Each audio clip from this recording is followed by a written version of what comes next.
àwọn Yorùbá lọ wọ́n tún padà wọ́n ní kú tí ń pojú gba ẹni òwe ńlá ní ń pa fún ni. àádé afẹ́ni tíṣẹ̀lẹ̀ òjijì tàbá ìròtẹ́lẹ̀ ṣẹlẹ̀ sí lẹ́gbẹ̀ẹ́ ọ̀dọ̀ mi tàbí tiẹ̀ àwọn náà sì fìgbà kọ̀ọ̀kan ronú pé àwọn ò dédé bára wọn nípò ìbànújẹ́ tí wọ́n wà o. ṣùgbọ́n bó bá dé ká gbà f'Olódùmarè ọba náà ń lo ohun tó tún kàn. ọmọ aráyé ò ní tapo ṣáṣọ àláwá o. ayé ò sì ní gẹ̀ẹ́tì pásíwọ̀dù tèmi ti yín. àtayá àtọmọ láṣẹ Èdùmàrè. ènìyàn pàtàkì ọ̀kan gbòógì láàrin àwọn ọmọ ọkọ Yorùbá tí ń bẹ lórílẹ̀‐èdè Ghana ni o. ẹ ò sì ní bá wọn ṣàgbákò jàǹbá ọkọ̀ tilétilé. wọ́n jẹ́ ọ̀kan pàtàkì láàrin àwa Yorùbá tá ń bẹ lórílẹ̀‐èdè Ghana. kódà bàbá ni wọ́n jẹ́.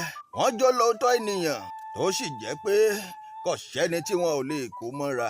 wọ́n níṣẹ́ wọn lọ́wọ́ o tí wọ́n ń ṣe. kò sí tì fún tẹ̀dọ́ ẹ̀rọ amóhuntutù tí wọn ò mọ̀ fridge repairer tàbí ẹ̀rọ amúlétutù tá ń pè ní air condition. wọ́n sì jẹ́ àgbà eléré orí ìtàgé tampan member ti Ghana chapter tí gbogbo ayé mọ̀ sí Ìtú Bàbá Ìta. orúkọ wọn a sì mọ̀ jẹ́ Oyèkọ́lá Moses. wọ́n tún wá jẹ́ ọ̀kan nínú ọmọ Odùduwà nation nílẹ̀ Ghana. ọmọ Kọkárò Àjíbí látọ̀yọ́ Aláàfin. Òjó Pàṣẹgẹrẹ ọmọ Àtìbà. Elédùwà ọmọ Ṣọ́ni ni o. wọ́n ṣe kòńgẹ́ ìjàmbá ọkọ̀ lásìkò tí wọ́n wà lẹ́nu iṣẹ́ wọn ní agbègbè ibi tá à ń pè ní Sẹ́kù ní Accra ní Ghana. lótìítọ́ àwọn ọlọ́kọ̀ tí wọ́n kọlù wọ́n kìí ṣọkọ̀ kan ló kọlù wọ́n o. kódà ọkọ̀ àwọn sọ́jà gan tún bẹ́nu ọkọ̀ tó tẹ̀ wọ́n lẹ́sẹ̀ lẹ́yìn tí wọ́n gbá wọn síra wọn tán nítorí orí kẹ̀kẹ́ ńlá wọn wà. orí kẹ̀kẹ́ ni wọ́n wà lásìkò ìṣẹ̀lẹ̀ ńlá bíi yìí o. Elédùmarè ọmọ Ṣọ́ni ni o. wọ́n ṣètọ́jú wọn fún bíi ọjọ́ mélòó kan ní ilé ìwòsàn tá à ń pè ní 37 Military Hospital lórílẹ̀‐èdè Ghana. ṣùgbọ́n òfin yàtọ̀ sófin o.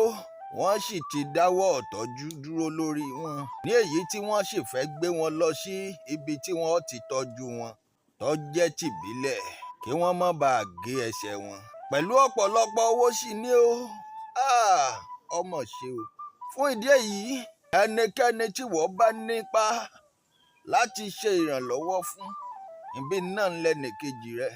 ẹ̀bájá ara wa lọ́wọ́ lásìkò tá a wà láyé tá a ṣì wà láàyè lásìkò tá a ṣì ń mí.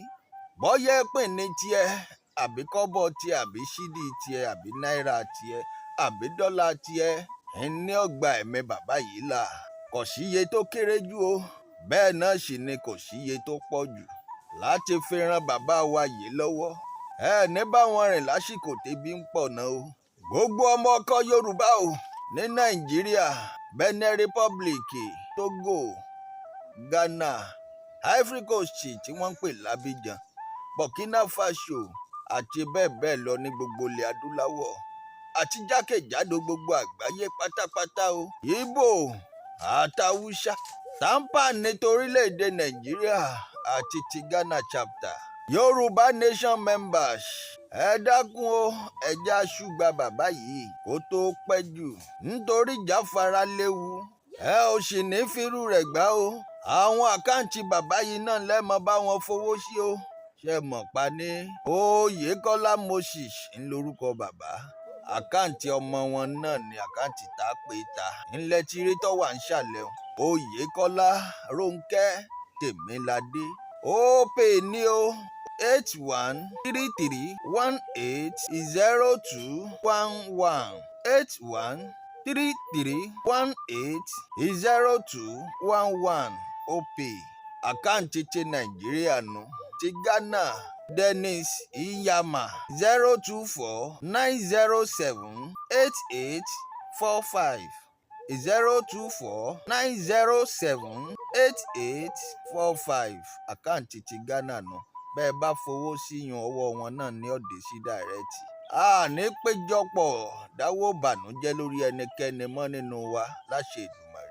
fóònù nọ́mbà bàbá yìí náà lè fẹ́ bá wọn sọ̀rọ̀ bóyá kẹ́ ẹ pè wọ́n sórí aago ni àbí ní WhatsApp ó nu nísàlẹ̀ nọ́mbà bàbá nu bàbá Oyèkọ́lá Moses.